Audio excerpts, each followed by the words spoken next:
Nifty ने एक strong weekly closing दिया हुआ है। अब देखना यह है कि मंडे के दिन पे क्या ये ट्रेंड कंटिन्यूएशन के लिए प्लान करना है, एक साइडवेज वीक के लिए प्लान करना है, कि कौन से एंगल पे हमें नेगेटिव के बारे में सोचना है। सब पॉइंट्स डिस्कस करेंगे अलोंग विद बैंक निफ्टी का एनालिसिस नेक्स्ट वीकली व्यू के हिसाब से, प्लस मंडे का एनालिसिस डिटेल में ये वीडियो में। गुड इवनिंग, मेरा नाम है स्वेल, चलते एनालिसिस पे। निफ्टी का क्लोजिंग मिला है 19,564 पे। वीकली चार्ट पे हम निफ्टी के साफ साफ नजर आ गया कि यहाँ पे एक स्ट्रॉन्ग बुलिश क्लोजिंग दिया हुआ है। अब पिछले वीक के ट्रेंड के साथ में कंपेयर करेंगे तो यहाँ पे थोड़ा जूम इन कर देता हूं मैं चार्ट को, एंड यहाँ पे देखेंगे कि एक डोजी टाइप ऑफ फॉर्मेशन हुआ था लास्ट वीक में। डोजी का इंडिकेशन क्या हो जाता है कि साइडवेज टू वॉलिटिलिटी वाला स्ट्रक्चर है, एंड एक पॉज लिया है मार्केट में। एक चीज लास्ट वीक मैंने कहा था कि नेगेटिव तभी होंगे हम जब ये लेवल के नीचे आना शुरू हो जाता है, तब पोजिशनली हम नेगेटिव हो सकते हैं। क्लोजिंग इसके ऊपर दे दिया है, ब्रेकआउट दे दिया, कंटिन्यूएशन के लिए जा सकता है। डेली चार्ट पे नजर मार के देते हैं, फिर देखते हैं कि 15 मिनट में कि क्या हिसाब से हमें ट्रेड करना है। डेली चार्ट पे है हम निफ्टी के। अब पिछले थर्सडे के स्ट्रॉन्ग क्लोजिंग के बाद आज जाके स्ट्रॉन्ग क्लोजिंग निफ्टी ने दिया हुआ है। सो पूरा हफ्ता देखेंगे तो प्रीटी मच एक ही रेंज के अंदर ट्रेड कर रहा था।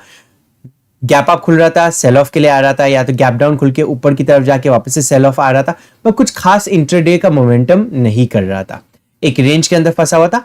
अब जाके निफ्टी ने एक ब्रेकआउट दे दिया ये रेंज के बाहर का, एंड क्लोजिंग दिया है। इंपॉर्टेंट ये है कि क्लोजिंग ये रेंज के बाहर दिया हुआ है। इंट्राडे बेसिस पे कल भी एक ऑल टाइम हाई लगाया था निफ्टी ने, पर वो सस्टेन नहीं हो पाया, सेल ऑफ आ गया। पर आज क्लोजिंग है। अब क्लोजिंग क्योंकि दे दिया, यहां पे कंटिन्यूएशन का हम प्लान कर सकते हैं, मूवमेंट स्ट्रॉन्ग मिल सकता है हमें। सो जैसे ही ये आज का स्विंग हाई क्रॉस होना शुरू होता है, यहां पे एक स्ट्रॉन्ग बुलिश मोमेंटम नजर आ सकता है, एंड जितना कंप्रेशन हुआ है इसका हम यहां पे ऊपर की तरफ प्रोजेक्ट करते हुए चल सकते हैं। 15 मिनट के चार्ट पे चले जाते हैं एंड देखते हैं एग्जैक्टली कौन से लेवल्स पे मैं बाइंग या सेलिंग के लिए देखने वाला हूं। अब जब मैंने बात किया प्रोजेक्शन की ऊपर की तरफ का, जितना कंप्रेशन हुआ है, जरूर नहीं कि वो मूवमेंट एक ही दिन में आए, हो सकता है 2 दिन में आए, 3 दिन में आए, एक दिन पॉज लेके आए, बट उतना एक्सपेक्टेड मूवमेंट हो जाता है। सो प्लान क्या रहना चाहिए हमारा? मंडे के दिन पे फ्लैट खुल गया ये जोन के अंदर कहीं पे मार्केट, और 19,590 का लेवल क्रॉस करना शुरू कर देता है। सो 19,590 का लेवल जैसे ही क्रॉस किया, यहाँ पे हम निफ्टी को बाइंग के लिए देख सकते हैं। टारगेट जो निकल के आएगा 19,650 का फर्स्ट टारगेट निकल के आएगा। 19,690 से लेके 19,700 के बीच का सेकंड टारगेट नजर आएगा। सो फ्लैट खुला मार्केट, ये कंटिन्यूएशन के लिए यहाँ पे हम प्लान करेंगे, एंड 19,650 एंड 690 टू 700 का जोन पकड़ते हुए चलेंगे ऊपर की तरफ के मूवमेंट के लिए। अब कभी एक गैप अप या गैप डाउन ओपन हुआ तो देखिए, कभी एक गैप डाउन ओपन हुआ एंड ये 19,500 के आसपास में कहीं पे खुल गया मार्केट, तो हाई चांसेस है कि या तो इनसाइड डे बना दे, इनसाइड कैंडल डे बना दे पूरा दिन साइडवेज होके, या 19,500 से सपोर्ट लेते हुए वापस से ऊपर की जर्नी शुरू करे। तो दो कंडीशंस में यहाँ पे ट्रेड बनेगा। एक, कभी गैप डाउन बना, इमीडिएट यहाँ पे कहीं पे रिजेक्शन ले लेता है, सो इनिशियल 3 मिनट्स का 5 मिनट्स का आपको प्राइस एक्शन ऑब्जर्व करना पड़ेगा। पॉजिटिव प्राइस एक्शन बना 19,500 के आसपास में, तो ये लेवल हमारा बाइंग का लेवल हो जाएगा। 20 से 25 रुपए का आपका स्टॉप लॉस होना चाहिए। टारगेट जो निकल के आएगा ये केस में 19,560 टू 590 के बीच का फर्स्ट टारगेट रहेगा। ये लेवल के आप आके थोड़ा टाइम स्पेंड कर दिया तो फिर एक और पॉजिटिव मोमेंटम का एक्सपेक्टेशन रख सकते हैं 650, 19,650 के लेवल्स के लिए। अब दूसरा सिनेरियो क्या हो जाता है, कभी गैप डाउन ओपन हुआ ये लेवल्स के बीच में और कंसोलिडेट कर दिया, मतलब एक ही रेंज के अंदर ट्रेड किया फर्स्ट हाफ के अंदर, एंड सेकेंड हाफ में कभी ब्रेकआउट दे देता है, तो भी उसे हम ट्रेड कर सकते हैं। सिमिलर टारगेट्स रहेंगे 19,560 का, 19,590 और 19,650 के लेवल्स। अब कभी गैप अप ओपन हुआ तो कैसे ट्रेड करना है? देखिए, कभी एक हल्का फुल्का गैप अप ओपन हुआ 19,600, 600, 620 ये लेवल के आसपास में 50-60 पॉइंट का कभी गैप अप हुआ, तो एक पुल बैक का वेट करना, जरूरी नहीं कि रीटेस्ट करे ये लेवल्स का। सो एक पार्शियल पुल बैक, ये हमारा ब्रेकआउट का लेवल है, एक पार्शियल पुल बैक आया ये लेवल्स के आसपास में, और फिर यहाँ पे प्राइस एक्शन बनाना शुरू कर देता है पॉजिटिव, तो एक बाइंग का लेवल हो जाएगा।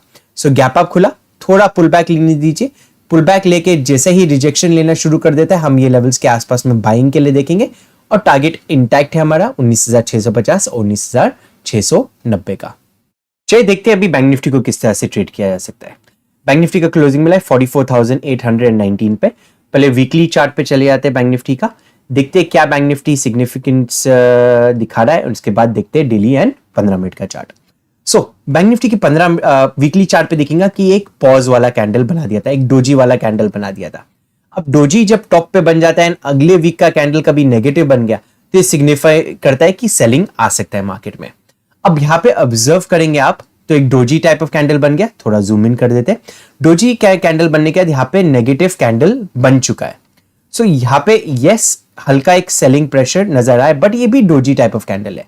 सो मतलब ये क्लोजिंग का भी एक नेगेटिव दे देता तो यस मैं 100% यहाँ पे सेलिंग का ही प्लान कर देता, बट थोड़ा एक पुल बैक लिया, doji type of candle form हुआ विच सिग्निफाइज साइडवेज टू वॉलेटिलिटी वाला एक्शन। अब ये पॉजिटिव कब होना शुरू हो जाएगा? पॉजिटिव तब होना शुरू होगा जब ये लेवल्स के ऊपर सस्टेन करना शुरू कर देता है, मतलब ये कैंडल हाई के ऊपर, कैंडल के बॉडी के हाई के ऊपर सस्टेन करना शुरू कर देता है, मतलब 45,000 के लेवल्स के ऊपर। 15 मिनट डेली चार्ट पे नजर मार के देखते हैं कि क्या सिग्निफिकेंस दिख रहा है हमें, एंड फिर 15 मिनट में हमारा ट्रेडिंग प्लान डिस्कस करते हैं। सो बैंक निफ्टी एक क्लियर कट अप ट्रेंड के अंदर था, थोड़ा पुल बैक आ गया, पुल बैक आने के बाद जब ब्रेकआउट दे दिया स्ट्रेट अवे यहाँ पे ऊपर की तरफ का ही मूवमेंट हुआ है, एंड ये जो मूवमेंट हुआ है यहाँ पे कोई भी सिग्निफिकेंट पुल बैक नहीं हुआ है। अब सिग्निफिकेंट पुल बैक नहीं हुआ है एंड ये लेवल तक वापस से रिट्रेसमेंट आया है बैंक निफ्टी ने।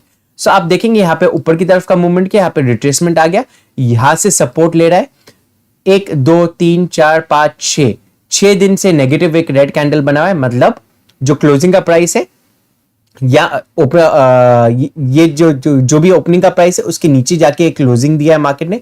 आज का भी सिचुएशन वो सही है कि गैप अप खुलने के बाद क्लोजिंग का जो प्राइस है वो नेगेटिव है, प्रीवियस डे के क्लोज से यस पॉजिटिव है, बट ओपनिंग प्राइस से कम पे क्लोजिंग हुआ है। सो देखना क्या है अभी, ये नेगेटिव तो जरूर हुआ था, नेगेटिव कैंडल्स का इंडिकेशन जरूर दे रहा था, पर कहीं पे सिग्निफिकेंट सेलिंग नहीं आया, कुछ ऐसे टाइप का आपको कैंडल देखने का मौका नहीं हुआ कि एक स्ट्रॉन्ग नेगेटिव रेड कैंडल बने या एक स्ट्रॉन्ग सेलिंग प्रेशर आए। बार बार आपको दिखेंगे यहाँ पे कि पुल बैक्स नीचे की तरफ से आ रहे, so which means buyers are still in the game, यहां से ऊपर की तरफ का मूवमेंट आ सकता है। आज का कैंडल एक डोजी टाइप ऑफ कैंडल है on the daily type frame, यहां से पुल बैक कंटिन्यूएशन का हम प्लान कर सकते हैं, और सेलिंग तभी प्लान करेंगे जब ये जो बेस बनाया है अभी बैंक निफ्टी ने, ये बेस के नीचे आना शुरू होता है तो ही हम सेलिंग के लिए प्लान करेंगे। 15 मिनट पे देखते हैं कि एग्जैक्टली कौन से लेवल्स पे ये प्लान हम कौन से लेवल्स पे हमें बाइंग या सेलिंग के लिए देखना है। सो क्लोजिंग है 44,819 का, मंडे के दिन पे फ्लैट खुल गया मार्केट 44,930 का लेवल। सो 44,930 एक अच्छा एक इंपॉर्टेंट रेजिस्टेंस वाला लेवल है, ये लेवल क्रॉस करना शुरू कर देता है, मैं बैंक निफ्टी को बाइंग करना पसंद करूंगा। टारगेट जो इनिशियल आएगा मेरा 45,000 का टारगेट आएगा, 45,000 के ऊपर सस्टेन होना शुरू कर देता है, कंटिन्यूएशन में जाता है तो ये 45,180 45,250 के बीच का टारगेट हम पकड़ते हुए चल सकते हैं। देखिए बहुत दिन से कोई बैंक निफ्टी ने बड़ा मूव किया नहीं है, से एक बड़ा मोमेंटम हम एक्सपेक्टेशन रख सकते हैं, तो ये लेवल्स के ऊपर निकलना शुरू कर देता है कुछ साइडवेज एक्शन के बाद, तो 45,360 तक का हमारा टारगेट होना चाहिए। सिंपल है, फ्लैट खुल गया मार्केट, बाइंग की ओर पे देखेंगे 45,930 के ऊपर, 45,000 के ऊपर जब क्लोजिंग देगा, मतलब डेली क्लोजिंग कभी मंडे के दिन पे ऐसा कुछ पॉजिटिव डेली क्लोजिंग हो गया तो फिर ट्यूसडे के दिन से हम अग्रेसिव बाइंग का प्लान कर सकते हैं, बट एज ऑफ राइट ना थोड़े क्वांटिटीज कम रखना, वॉलेटिलिटी रह सकती है 44,930 के ऊपर बाइंग। अब कभी गैप अप या गैप डाउन ओपन हुआ तो देखिए, सेलिंग के लिए मैं गैप डाउन ओपन हुआ तो ही मैं सेलिंग के लिए देखूंगा ये लेवल के नीचे। सो जब तक 44,600 का लेवल तोड़ नहीं देता है जब तक मैं सेलिंग के लिए प्लान नहीं करने वाला। गैप डाउन ओपन हुआ, 44,600 का जो लेवल है फ्लो में टूट गया तो हम सेलिंग के लिए देख सकते, 44,500 का फर्स्ट टारगेट रहेगा, 44,500 का टारगेट लेवल टूट गया तो 44,330 का तक का हमें मौका मिल सकता है ट्रेड करने के लिए। सो गैप डाउन 44,600 का ब्रेक, सेलिंग के लिए देखेंगे 44,330 के लेवल्स के लिए। Flat to slightly gap up 930 के ऊपर बाइंग। कभी एक बड़ा गैप अप हुआ तो एक बड़ा गैप अप हुआ वही कंडीशन में मैं ट्रेड करूंगा, कभी 45,000 के ऊपर कभी गैप अप ओपन हुआ, थोड़ा हल्का पुल बैक ले लिया, जरूरी नहीं रीटेस्ट करें, हल्का पुल बैक लेके पॉजिटिव प्राइस एक्शन बनाना शुरू किया, वहां पे मैं बाई करना शुरू करूंगा एंड टारगेट्स ऑलरेडी ऊपर की तरफ का डिस्कस कर चुके 45,180 250 के बीच में एंड 360 के आसपास में। वीडियो कभी हमारा अच्छा लगा आपको तो लाइक एंड शेयर जरूर कीजिएगा। अभी तक टेलीग्राम ग्रुप नहीं ज्वाइन किया तो नीचे डिस्क्रिप्शन बॉक्स में लिंक दिया हुआ है, उसे जरूर ज्वाइन कीजिए। Thank you for watching the video. Have a great trading day.